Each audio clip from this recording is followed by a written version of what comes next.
Hello and welcome to today's webinar from Linköping University.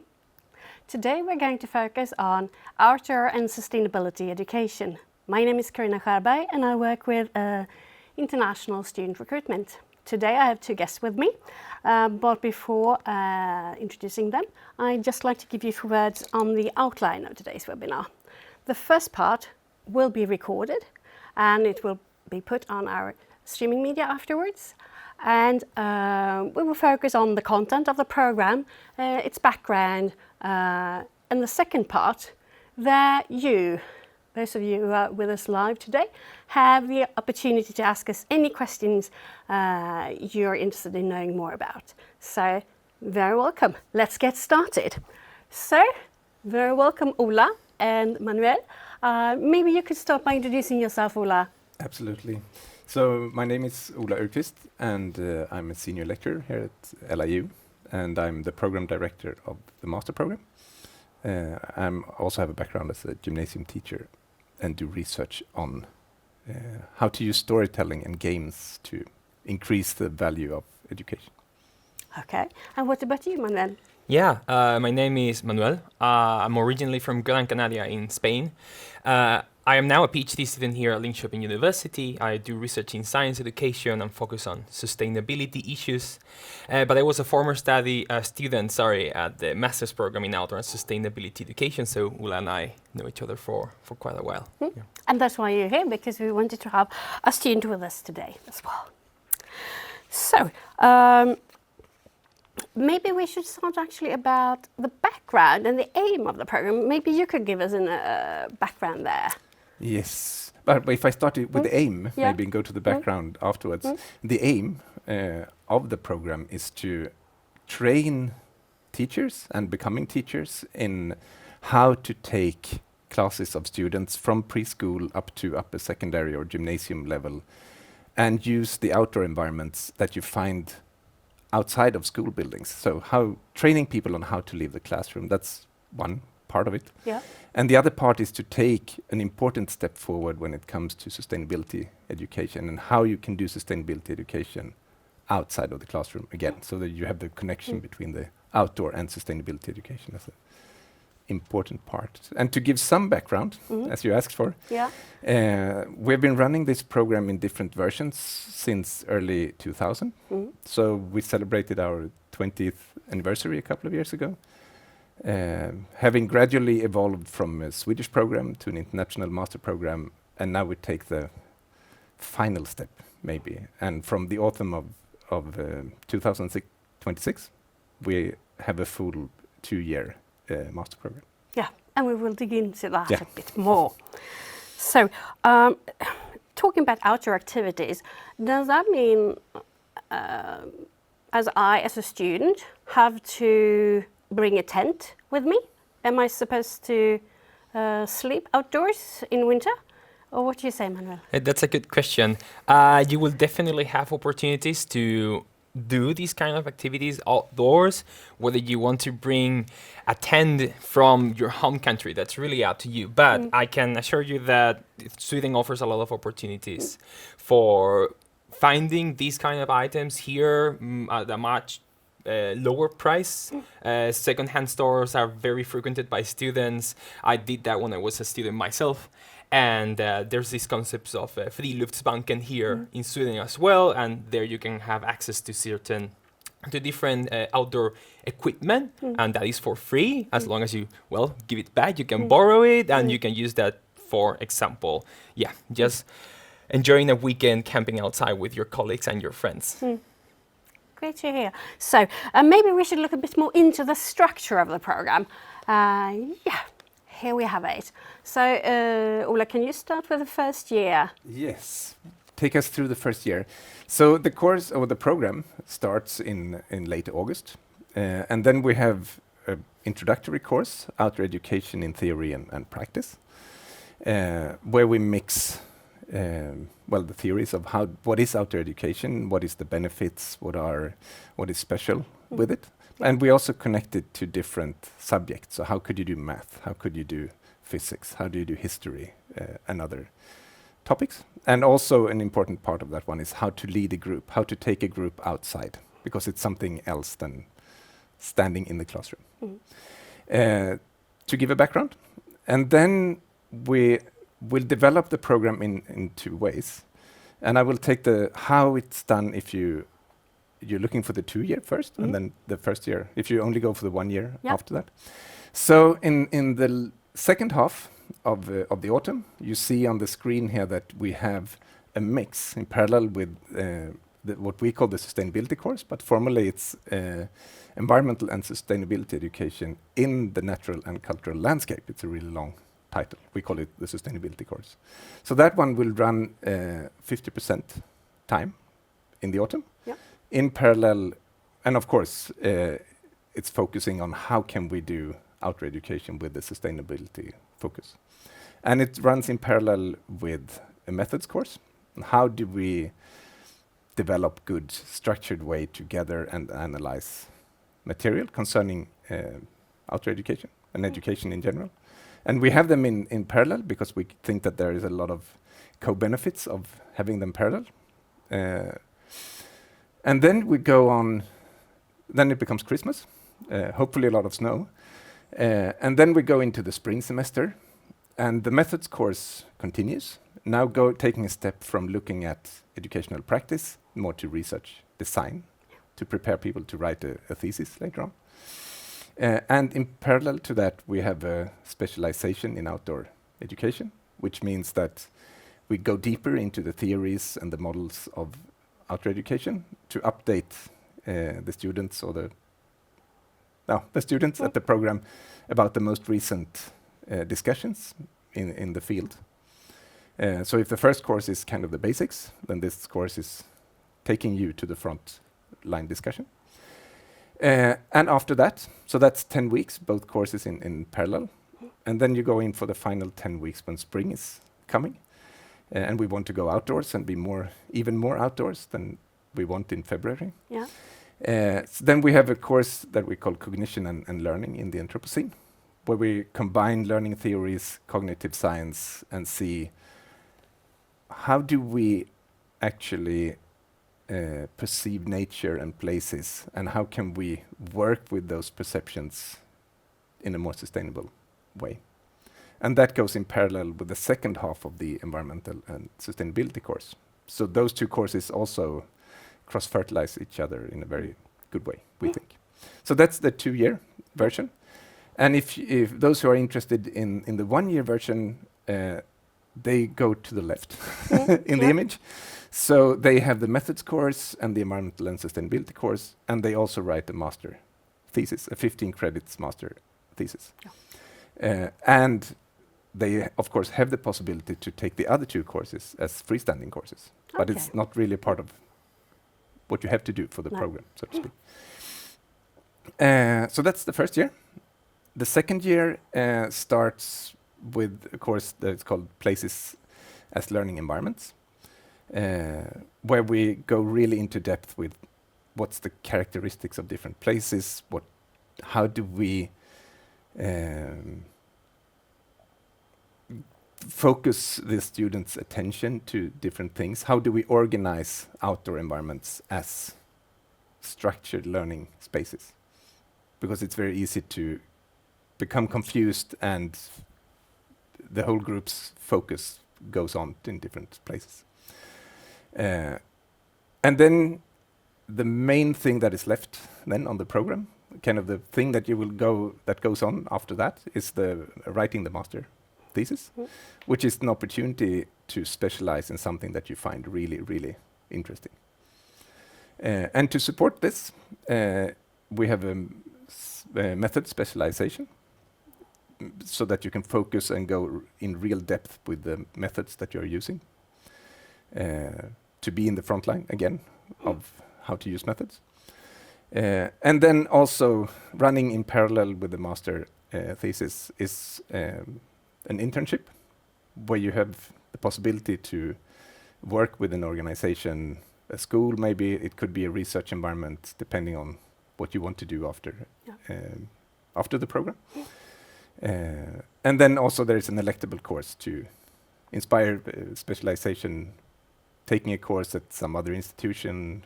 We have a lot of good opportunities here, but you can also take this course wherever. In your home country, for example. Or another country, yes.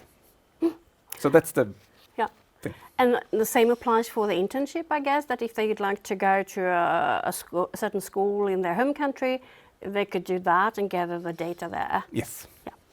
And the same basically also for the master thesis. You can do the research anywhere on the globe.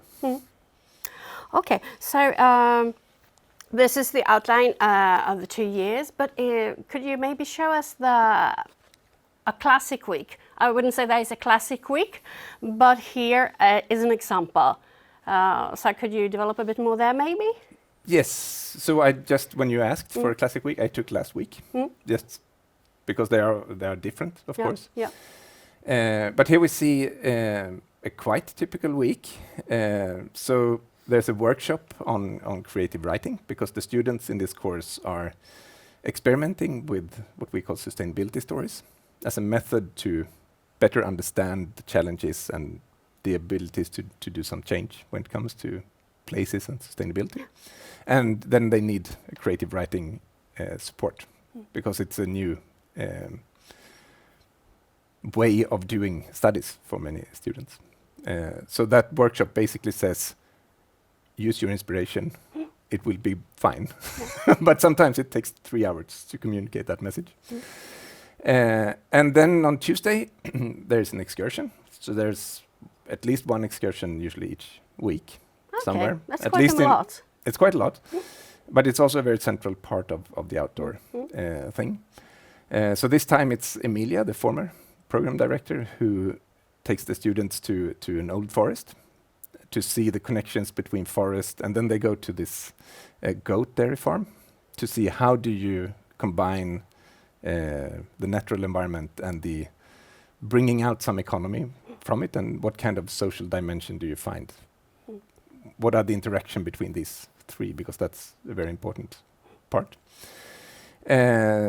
So the day after, on the Wednesday, there's a similar excursion, but now it's for the students in groups to organize this. And this course is developed very much around students training to design and reflect upon excursions. Because in the end, we want everyone who has taken the course to be able to design and create new outdoor educational material and develop their own profession in that sense. I guess linked to the region they live in, what they have there, and how they can use it depending also maybe on the age of the students they are teaching. Absolutely. So in these excursions, here it's a small group of the class makes it for the rest of the class. So sometimes Manu and others who took the course have to pretend that they're in preschool. And in other occasions they are primary school and so on. And then, but it's important with the student active, and they are allowed to develop this based on the theories and so on that they have been learning. But how do they put it in practice? And then there's another on the Thursday, always also coming back each week in this course. It's a workshop where we look into teaching material that exists. Other people have produced it, or we try a smaller exercise or something similar. And the students choose things that they find interesting and take a really good look into them. And then on Friday, we have this weekly reflection seminar where we look at the theories that we've been going through during the week, connected to the practical things that we've been doing, and think about what happens next week. So the whole course is very much a loop where we do things, read things, reflect upon how they are connected, and then we move on. And hopefully becoming better as long as the course goes. So I guess that it is then full-time, I'd say 40 hours per week. Yes. Even though when you look at the schedule, all those 40 hours are not teacher-led, so to say. No. Exactly. So we expect, as you can imagine from this, these are the practical things that we do together. And then you do a lot of reading, literature, and writing assignments, preparing the excursions when it's your week, and so on. So you should be prepared to work before and after to keep up with the workload. What's your experience when it comes to a week like this? I think, as Ulla was saying, there's a lot of student-led interactions. You're expected to try. You're welcome or invited to try different ideas, to try possibilities, things that maybe you're curious about and you are not sure how they could work in your own teaching practice. This is the perfect scenario, the perfect environment to test possibilities. And I think the structure of the course can be a bit confusing at first, right? We have had these conversations, and maybe some students are not used to this student-led format and not they are not used to having these many opportunities to test things that are coming from their own interest.